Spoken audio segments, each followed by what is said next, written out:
friends, welcome to the channel. So today we are starting with a topic called as Cramer's rule, right? But Cramer's rule करने के पहले Cramer's rule का दूसरा नाम क्या होता है? Determinant method. So Cramer's rule करने के पहले हम लोग क्या करेंगे? Determinant कि exactly determinant का मतलब क्या होता है. So चलो start करते हैं आज का लेक्चर. So जिन्होंने चैनल को सब्सक्राइब नहीं किया है वो सब्सक्राइब कर देना. Thank you. So now Cramer's rule start करने के पहले मैंने तुम लोग को बोला सबसे पहले मैं क्या बताऊंगा डिटर्मिनेंट. अब डिटर्मिनेंट का मतलब क्या होता है? डिटर्मिनेंट का मतलब ऐसा होता है कि व्हेन नंबर्स, मैंने क्या बोला? व्हेन नंबर्स मतलब एक नंबर होगा क्या? नहीं, व्हेन एक से ज्यादा नंबर्स, या तो मैं ऐसे स्पेसिफिकली बोल दो डिटर्मिनेंट में when 4 numbers are arrange in 2 vertical line. जब ये 4 नंबर, जैसे यहाँ पर मेरा 4 नंबर कौन सा है देखो, ABCD, जब ये 4 नंबर्स को मैं 2 वर्टिकल लाइन के बीच में अरेंज करूंगा तो इसको क्या बोलते हैं? डिटरमिनेंट. राइट? या तक when 4 numbers are arrange between 2 vertical line they are called as determinant. जैसे एग्जांपल ABCD. राइट? अब यहाँ पर मेरे को बताओ, जो मैंने 2 वर्टिकल लाइंस के बीच में लिखा तो यहाँ पर 2 चीज आ रहा है. एक आ रहा है रो, जो स्लीपिंग में रहेगा, मतलब जो सोया हुआ रहेगा उसको क्या बोलेंगे? रो. और जो स्टैंडिंग में रहेगा उसको क्या बोलेंगे? कॉलम. तो यहाँ पर स्लीपिंग में कौन है? रो. तो यहाँ पर कितने रोज हो गए? 2. The first row is R1, the second row is R2. फिर स्टैंडिंग का क्या बोलेंगे? Column. The first is C1 that is column 1 and the second is C2 that is column 2. Right? इतना यहाँ तक समझा? अब यहाँ पर हम लोग इसको रो कॉलम इसके लिए बोलते हैं, मतलब मैं ऐसा बोल दूं कि जब मैं नंबर्स को रो और कॉलम में अरेंज करूंगा तो उसको क्या बोलेंगे? डिटरमिनेंट. बट यहाँ पर स्पेसिफिकली क्या होता है कि number of column should be equal to number of rows, तब जाके वो डिटरमिनेंट होएगा, नहीं तो नहीं होएगा. अब यहाँ पर कितना रोज है? टोटल 2. और कॉलम कितना है? टोटल 2. तो यहाँ पर ये जो डिग्री है डिटरमिनेंट का वो कितना हो जाएगा? 2. तो ये जो मैंने अरेंज किया स्टूडेंट्स, इसको हम लोग क्या बोलते हैं? डिटरमिनेंट.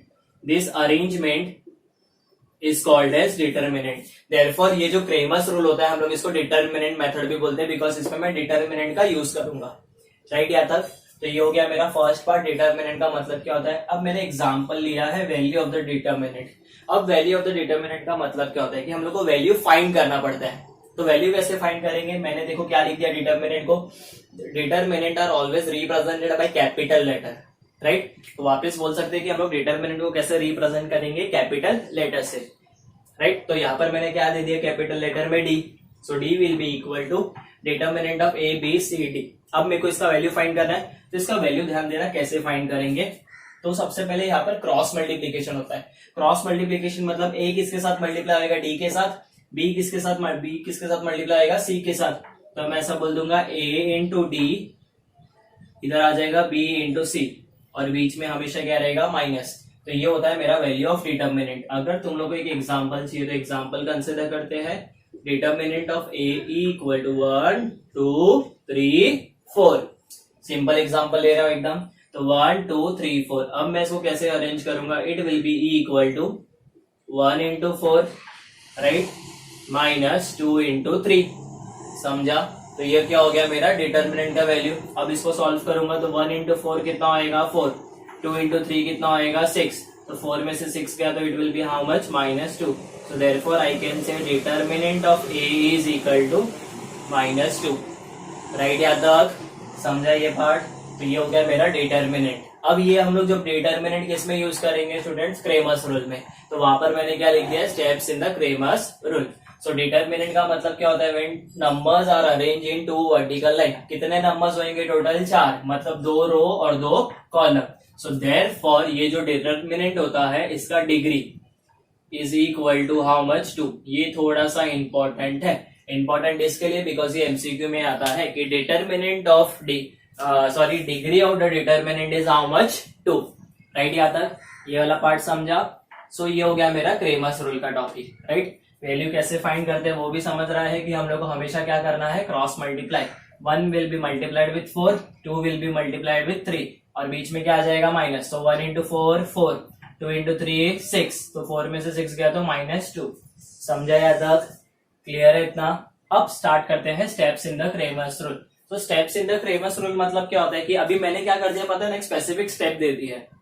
लाइक ये स्टेप हम लोग को फॉलो करना है और फिर सॉल्व करते जाएंगे. बट खाली इसमें steps in the Cramer's rule में एक चीज इतना ध्यान रखना कि वेरिएबल क्या दिया है मेरे को इक्वेशन का। अगर वेरिएबल x और y दिया है तो वेरिएबल x और y लिखेंगे, अगर वेरिएबल m और n दिया है तो वेरिएबल क्या लिखेंगे, m और n। ये सबसे ज्यादा इंपॉर्टेंट है बिकॉज इसमें वेरिएबल का मार्क्स जाता है। जब हम लोग एक्चुअल सम स्टार्ट करेंगे अभी थोड़ी देर बाद तो तुम लोग को समझ जाएगा। तो सबसे पहला स्टेप मैं लिखता हूँ क्रेमर्स रूल में, इक्वेशन मेरा होना चाहिए स्टैंडर्ड फॉर्म। क्या होना चाहिए, स्टैंडर्ड फॉर्म। तो मैं इक्वेशन को किसमें लिखूंगा, स्टैंडर्ड फॉर्म। तो यहाँ पर स्टैंडर्ड फॉर्म देखो कैसा दूंगा मैं, a1x plus b1y equal to c1। Standard form मतलब क्या हो गया पता है, कि मेरा लेफ्ट में वेरिएबल राइट में कांस्टेंट। सो रिपीट कर दूंगा मैं, लेफ्ट में वेरिएबल और राइट में क्या आ जाएगा, कांस्टेंट। तो ये आ गया a1x plus b1y equal to c1। यहाँ पर आ जाएगा a2x plus b2y equal to c2। Right यहाँ तक। तो ये हो गया मेरा फर्स्ट स्टेप, कि मेरा फर्स्ट स्टेप में क्या लिख दिया मैंने, इक्वेशंस कौन से फॉर्म में होना चाहिए स्टूडेंट्स, स्टैंडर्ड फॉर्म। राइट यहाँ तक। अब मेरा स्टैंडर्ड फॉर्म होने के बाद मेरा सेकेंड स्टेप लाएगा। सेकेंड स्टेप में मैं क्या करूंगा, comparing. I will do comparing. Right, comparing किसके साथ करूंगा, ax plus by equal to c। Right, इसका मतलब क्या हो गया पता है, इट इज एक्चुअली दो इक्वेशंस है। यहाँ पर a1x plus b1y is equal to c1 and a2x plus b2y is equal to c2। Right, तो हम लोग कंपेयरिंग कर देंगे। तो यहाँ पर मैं लिख दूंगा comparing with a1x plus b1y is equal to c1 and a2x plus b2y equal to c2। जब मैंने कंपेयरिंग कर दिया तो मेरे को किसका वैल्यू मिल जाएगा, a1 b1 c1। राइट यहाँ तक। और यहाँ पर किसका वैल्यू आ जाएगा, a2 b2 c2। तो ऊपर मेरे को वैल्यू आ गया a1 b1 c1 का, नीचे किसका वैल्यू आ गया a2 b2 c2 का। राइट, यहाँ तक वैल्यूज आने के बाद अब इसके बाद क्या होता है पता है, इसके बाद हम लोग फाइंड करते हैं डिटर्मिनेंट्स। क्या फाइंड करते हैं, डिटर्मिनेंट। तो सबसे पहले क्या फाइंड होता है, डी। डी मतलब क्या होता है, D stands for two variables. The first variable will be x, the second variable will be y. तो ए के साथ क्या प्रेजेंट है, a1 a2, वाई के साथ क्या प्रेजेंट है, b1 b2। राइट, रिपीट करता हूं मैं, यहाँ पर दो वेरिएबल्स होता है, पहला वेरिएबल x, दूसरा वेरिएबल y। x के साथ क्या प्रेजेंट है, a1 a2, y के साथ क्या प्रेजेंट है, b1 b2। समझा जाता। तो ये क्या फाइंड हो गया मेरा d। अब इसका वैल्यू तो निकालने आता है ना हम लोग को, it will be equal to a1 into b2 minus b1 into a2, ऐसा। राइट, समझा जाता। फिर d के बाद क्या निकालूंगा मैं, dx। क्या निकालूंगा, dx। dx का मतलब क्या होता है, डिलीट x। डिलीट x का मतलब क्या होता है, x को निकाल देना। अगर सपोज करो मैंने x को निकाल दिया तो इधर से a1 a2 चला गया तो क्या आ जाएगा, c1 c2। एग्जैक्टली। तो यहाँ पर मैं क्या लिख दूंगा, c1 c2, इधर आ जाएगा b1 b2। So this will be equal to c1 into b2 minus b1 into c2। समझा या तक। इसका मतलब क्या हो गया कि dx मतलब डिलीट x, मतलब x को निकाल देना। अब मैं क्या लिखूंगा, dy। जैसे मैंने dx में किसको निकाल दिया, x को, तो dy में किसको निकालूंगा मैं, y को।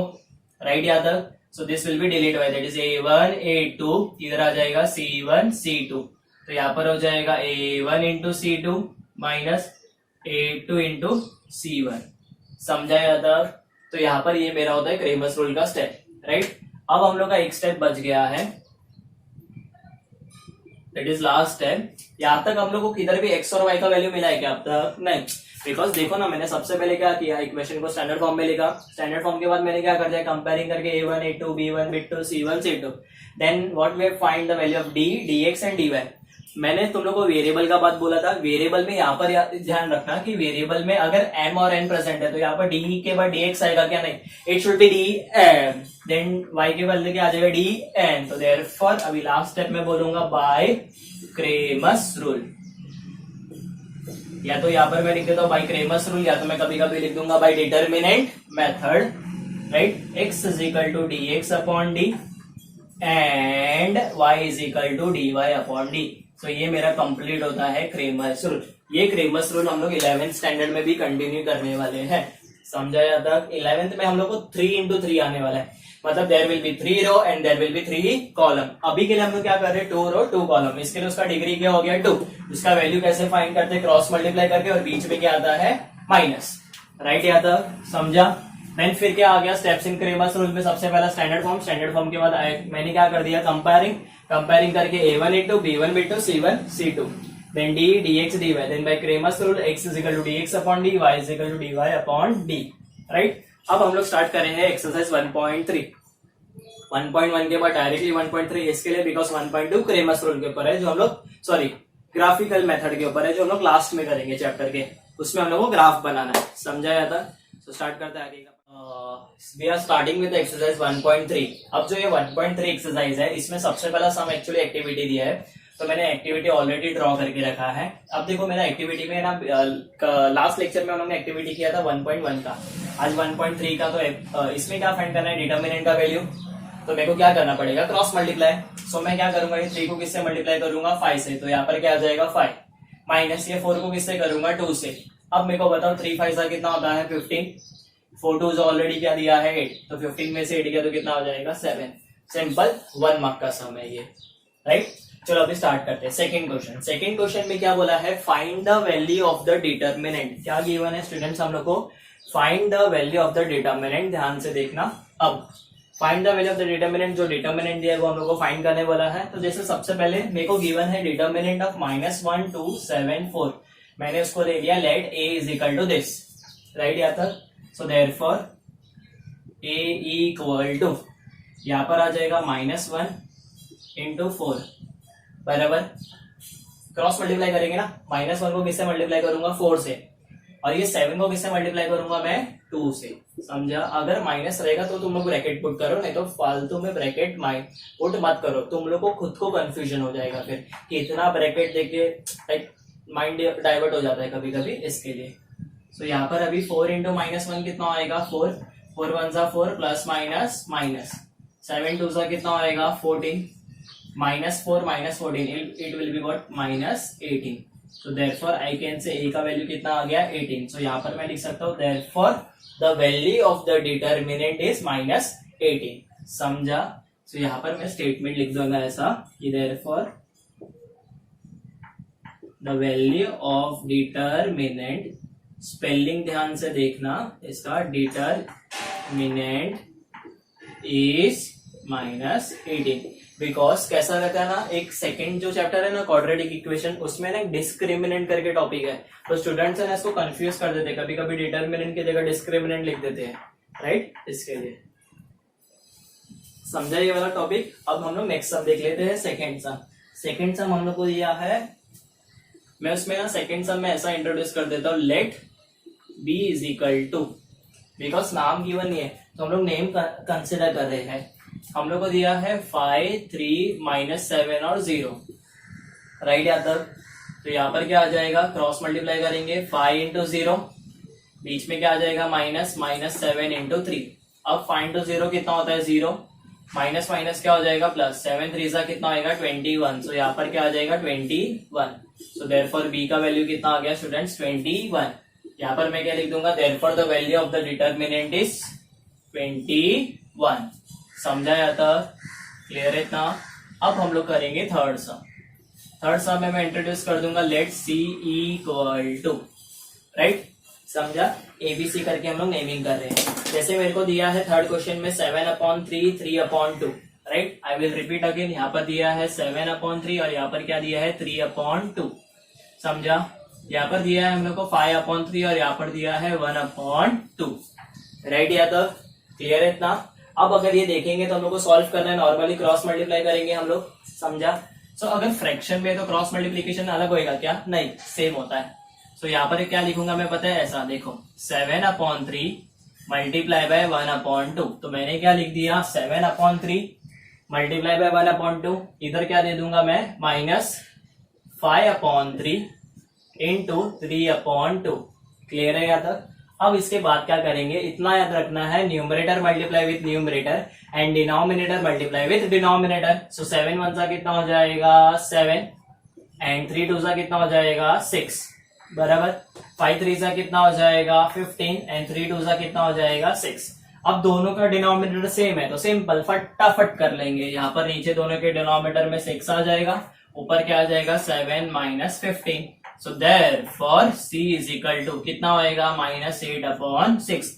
माइनस किसके लिए, बिकॉज 15 बड़ा है कि 7 बड़ा है 15, तो साइन किसका आएगा बड़े नंबर का, राइट। अभी आगे कैंसलेशन हो रहा है, so therefore c is equal to -4/3. So therefore the value of the determinant is -4/3. समझा? तो ये 1.3 का हम लोग ने क्वेश्चन नंबर फर्स्ट कंप्लीट किया, क्वेश्चन नंबर सेकंड कंप्लीट किया. अब इसके बाद वाले पार्ट में हम लोग कंप्लीट करेंगे question number third. Right? So let us begin with the question number third. अभी क्वेश्चन नंबर थर्ड का फर्स्ट सम लिखा है मैंने. हम लोग को बोला है solve the following simultaneous equation using Cramer's rule. Cramer's rule मतलब सिंपल. अब तो हम लोग ने जो स्टेप्स किया था वही हम लोग यहाँ पर यूज करने वाले. यहाँ पर इक्वेशंस का नंबरिंग इंपॉर्टेंट नहीं होता है, तो मैं डायरेक्टली स्टार्ट करूंगा. सबसे पहले मैं इक्वेशन लिख दूंगा 3x - 4y = 10. बराबर. फिर यहाँ पर मैं लिख दूंगा 4x + 3y = 5. समझा जाता? तो ये हो गया ऊपर वाला मेरा फर्स्ट इक्वेशन, नीचे वाला हो गया सेकंड इक्वेशन. इक्वेशंस का नंबरिंग इंपॉर्टेंट नहीं है, खाली इसमें इतना याद रखना है कि जो भी मेरा इक्वेशंस रहेगा वो मेरा होना चाहिए स्टैंडर्ड फॉर्म में. स्टैंडर्ड फॉर्म मतलब लेफ्ट में वेरिएबल, राइट में कांस्टेंट. इतना याद रखना है. अब मैं करूंगा इक्वेशंस को कंपेयर. क्या करूंगा? Comparing with the standard form. That is I will write comparing. मैं लिख दूंगा comparing with a1x + b1y = c1 and a2x + b2y = c2. Right? तो यहाँ पर होगा comparing with a1x + b1y = c1. यहाँ पर आ जाएगा a2x + b2y = c2. समझाया था? अब कंपेयर करने के बाद देखो मेरे को किसका वैल्यू मिल जाएगा? a1 का. सो a1 मतलब जो x के साथ प्रेजेंट है फर्स्ट इक्वेशन में ना, आकी ना. सो यहाँ पर मैं क्या लिख दूंगा पता है? a1 = ध्यान देना a1 के साथ क्या है, x के साथ क्या है 3. तो यहाँ पर क्या लिखूंगा मैं? 3. राइट? फिर मैं लिख दूंगा b1 क्या आएगा 4, बट क्या लिखेंगे -4 बिकॉज साइन के साथ कंसिडर करना है. एंड यहाँ पर दे दूंगा c1 क्या आ जाएगा 10. जैसे ही मेरे को a1 b1 c1 मिल गया, अब मेरे को क्या मिलेगा? a2 b2 c2. So I will write a2 = 4, b2 = 3 and c2 = how much? 5. हम लोग को क्रेमर्स रूल का प्रूफ नहीं आते कि कैसे किया है हमने प्रूफ. इसके लिए मैंने तुम लोग को डायरेक्टली स्टेप वाला पार्ट बताया. टाइम बचेगा तुम लोग का भी और मेरा भी साथ में इसके लिए. राइट? अब कंपेयरिंग हो गया. अब इसके बाद सबसे पहले क्या फाइंड करते हैं हम लोग? डी. तो यहाँ पर क्या निकालूंगा मैं? डी मतलब क्या होता है? डिटरमिनेंट. डिटरमिनेंट मतलब इसमें क्या आ जाएगा स्टूडेंट्स? a1 a2, यहाँ पर दे दूंगा b1 b2. समझा? इतना क्लियर है? तो यहाँ पर देखो मैंने क्या लिख दिया? a1 a2 b1 b2. समझा जाता? अब it will be equal to a1 a2 क्या जगह क्या आ जाएगा? 3 और 4. b1 b2 के जगह क्या आ जाएगा? -4 और 3. समझा जाता? So this will be equal to therefore d = 3 × 3 -4 × 4. समझा? तो 3 3 का कितना हो जाएगा? 9. Minus minus plus. राइट? तो 4 4 का कितना हो जाएगा? 16. 9 + 16 कितना हो जाएगा? 25. सो आई कैन से मेरे को डी का वैल्यू कितना आ गया? 25. ये हम लोग एक बार के लिए सेफ रखेंगे, हम लोग को आगे काम आएगा. सो आई विल रिपीट अगेन. मैंने इक्वेशंस को नंबरिंग नहीं किया, मैंने क्या कोड दिया? कंपेयरिंग करके किसका वैल्यू मिल गया? a1 a2 b1 b2 c1 c2 का. राइट? इतना. फिर उसके बाद मैंने किसका वैल्यू निकाला? डी. अब डी के बाद क्या आएगा? dx. बट चेक करना वेरिएबल x है तो dx बोलेंगे, अगर वेरिएबल m और n रहेगा तो dm और dn बोलेंगे. राइट? तो अभी क्या निकालूंगा मैं? dx मतलब क्या होता है? Delete x. मतलब ये पर जो x है ना, ये a1 a2, इसके जगह क्या लिखूंगा? c1 c2. तो यहाँ पर आ जाएगा c1 c2 और यहाँ पर आ जाएगा b1 b2. बराबर यहाँ तक? तो ये हो गया मेरा c1 c2, वो हो जाएगा मेरा b1 b2. अब मैं c1 c2 के जगह क्या लिखूंगा? उसका वैल्यू दैट इज 10 और 5. b1 b2 के जगह क्या लिखूंगा? उसका वैल्यू दैट इज -4 और 3. बराबर यहाँ तक? समझा? So this is 10 × 3 -4 × 5. समझ रहे हैं यहाँ तक? सो दिस विल बी 10 × 3 कितना आएगा? 30. माइनस माइनस कितना आएगा? प्लस. 4 × 5 कितना आएगा students? 20. So 30 + 20 will be how much? 50. समझा? तो ये किसका वैल्यू आ गया मेरे पास? dx का. आई होप समझा यहाँ तक? सो dx का वैल्यू कितना आ गया मेरे को? 50. राइट? अब मैं dx निकालने के बाद क्या निकालूंगा? dy मतलब क्या होता है? Delete y. मतलब यहाँ पर से मैं किसको हटा दूंगा? y को. समझा? y को हटा दूंगा मतलब किसको हटा दूंगा? b1 और b2 को. तो यहाँ पर क्या लिखूंगा मैं पता है? a1 a2 c1 c2. Right? अब a1 a2 की जगह उसकी वैल्यू क्या है? उसकी वैल्यू 3 और 4. तो यहाँ पर क्या लिख दूंगा? 3 और 4. C1 C2 क्या है, C1 C2 की वैल्यू 10 और 5, तो यहाँ पर भी क्या लिख दूंगा 10 और 5, बराबर यहाँ तक। अब इसके बाद हम लोग क्या करेंगे पता है, 3 इंटू 5 माइनस 10 इंटू 4, 3 इंटू 5 कितना होता है 15, 10 इंटू 4 40, 40 में से 15 किया तो कितना बचेगा 25, बट साइन किसका आएगा माइनस का, ई किसका वैल्यू आ गया dy का, माइनस का साइन इसके लिए आ रहा है बिकॉज बिगर नंबर क्या है 40 और 40 का साइन क्या है माइनस, राइट। तो मैंने d फाइंड कर लिया, d के बाद dx फाइंड कर लिया, dx के बाद क्या फाइंड कर लिया dy बराबर। अब क्या मैं निकालूंगा, क्या निकालेंगे अभी हम लोग x और y, बट x और y डायरेक्ट आएगा क्या, नहीं। अब क्या मैं लिखूंगा bye Cramer's rule, yes, so I will write bye Cramer's rule. Now what is Cramer's rule, Cramer's rule क्या बोलते हैं हम लोग को, ये बोलता है कि x का वैल्यू किसको इक्वल होगा dx अपॉन d को, dx कितना मिला है 50, राइट, और d कितना मिला है 25, तो यहाँ पर आ जाएगा 25, सो x कितना हो जाएगा 50 अपॉन 25 कितना हो गया students, 50 upon 25 will be 2 upon 1, that is how much equal to 2, right, because 25 1s are 25 2s are। अब जैसे ही मेरे को x मिल गया मैं क्या निकालूंगा y का वैल्यू क्या हो जाएगा, it will be students dy upon d, right, so y आ गया dy upon d, so y is equal to dy upon d, मतलब dy की जगह उसका value that is how much -25 और d की जगह उसका वैल्यू आ जाएगा दैट इज 25 बराबर। So 25 cancel, y is equal to -1, so y का वैल्यू आ गया -1 और x का वैल्यू कितना आ गया 2। अब अगर मैं इसमें पुट करूँ ना तो मेरे को आंसर राइट आएगा, जैसे 4 2s are 8, 3 1s are 3, 8 में से 3 गया तो 5, 3 2s are 6, 4 1s are 4, 6 plus 4 कितना आ गया 10, सो ये हो गया मेरा क्रेमर्स रूल का फर्स्ट सम। चलो अभी नेक्स्ट सम देख लेते हैं हम लोग। So let us begin with the third sum. Third sum देखो क्या दिया है मेरे को, x plus 2y is equal to -1, यहाँ पर क्या दिया है 2x minus 3y is equal to 12। ध्यान देना, दो इक्वेशंस दिया, दोनों को पहले ऊपर नीचे लिख लूंगा और चेक करना इक्वेशन स्टैंडर्ड फॉर्म में, लेफ्ट में वेरिएबल राइट में कांस्टेंट, लेफ्ट में वेरिएबल राइट में कांस्टेंट, मतलब मेरा इक्वेशन स्टैंडर्ड फॉर्म में है। तो यहाँ पर आ जाएगा x plus 2y is equal to -1, यहाँ पर आ जाएगा 2x minus 3y is equal to 12, समझा यहाँ तक। अब जब भी मेरा इक्वेशन स्टैंडर्ड फॉर्म में है और वेरिएबल x और y है तो मैं क्या करूंगा, comparing with a1x plus b1y is equal to c1 and a2x plus b2y is equal to c2। तो यहाँ पर a1 की जगह क्या आ जाएगा 1, a2 की जगह क्या आ जाएगा 2, राइट ना, ऐसा समझा। b1 की जगह क्या आ जाएगा 2 एंड b2 की जगह क्या आ जाएगा -3, क्लियर है इतना। c1 की जगह क्या दे दूंगा मैं -1 एंड c2 की जगह क्या दे दूंगा 12, समझ रहा है यहाँ तक। मतलब मैंने कंपेयर करके किसका वैल्यू निकाल लिया, a1 b1 c1 and compare करके a2 b2 c2। इतना वैल्यूज होने के बाद हम लोग क्या करेंगे, क्या फाइंड करेंगे d मतलब क्या होता है determinant, that is a1 a2 b1 b2, समझा यहाँ तक। सो अब यहाँ पर मैं a का वैल्यू निकालूंगा, मतलब a और b का वैल्यू क्या करूंगा पुट, तो यहाँ पर आ जाएगा 1 2, यहाँ पर आ जाएगा 2 और -3, समझ रहा है यहाँ तक। सो दिस विल बी 1 इंटू -3, बीच में क्या आ जाएगा -2 into 2, 1 into -3 will be how much -3, 2 into 2 कितना हो जाएगा 4, तो -3 -4 कितना हो जाएगा स्टूडेंट्स -7। तो यहाँ पर हम लोग को किसका वैल्यू मिल गया, d का वैल्यू कितना आ रहा है -7, राइट यहाँ तक, समझा इतना। तो सबसे पहले क्या फाइंड किया d, अब d के बाद क्या निकालूंगा dx। मैं dx क्यों निकाल रहा हूँ, बिकॉज मेरा वेरिएबल क्या है x और y, इसके लिए, समझा जाता। तो अभी चलो क्या फाइंड करेंगे हम लोग dx मतलब क्या होता है, dx मतलब डिलीट x को निकाल देना। तो x को अगर निकाल दूंगा तो उसकी जगह क्या लिख दिया मैंने c1 c2, राइट। तो यहाँ पर c1 c2 की जगह देखो क्या लिखूंगा मैं, -1 और 12, b1 b2 उसके जगह के पे क्या लिख दूंगा 2 और -3, समझा।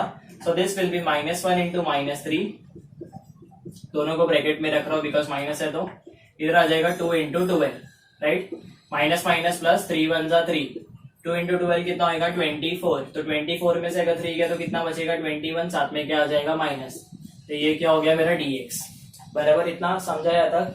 अब हम लोग क्या फाइंड करेंगे dy मतलब क्या होता है डिलीट y, तो y को निकाल दूंगा, जैसे मैंने y को निकाल दिया तो मतलब y को निकाल देना, तो उसकी जगह क्या आ गया b1 b2 की जगह क्या लिख दूंगा c1 c2। तो यहाँ पर a1 a2 की जगह देखो क्या पुट कर रहा हूं मैं 1 2, c1 c2 की जगह क्या पुट करूंगा -1 और 12, समझा यहाँ तक। अब क्रॉस कर दूंगा तो 12 1 12, -1 इंटू 2, 12 वन जा 12 माइनस माइनस प्लस 2 वन जा 2, कितना हो जाएगा ये 14। तो dy कितना आ गया 14। यहाँ पर सम कंप्लीट होएगा क्या? नहीं, क्रेमर्स रूल अप्लाई करना बाकी है। तो क्या बोलता है हमारा क्रेमर्स रूल कि x is equal to D X upon D. तो dx कितना है -21 अपॉन डी, डी कितना है students -7। So this will B minus minus cancel, 21 upon 7 कितना आ जाएगा 3 बराबर। साथ में dy कितना मिला है 14। सो यहाँ पर आ जाएगा 14 अपॉन -7 राइट। सो यहाँ पर 7 वन सा 7 टू सा क्या आएगा -2। सो देयरफॉर मैं सोल्यूशन ऐसा बोल दूंगा x इज इक्वल टू 3 and y is equal to 2 is the solution set for the given simultaneous equation. अगर मैं ये दोनों वैल्यू इधर पुट करूँ ना तो मेरा आंसर राइट आएगा, मतलब left hand side equal to right hand side.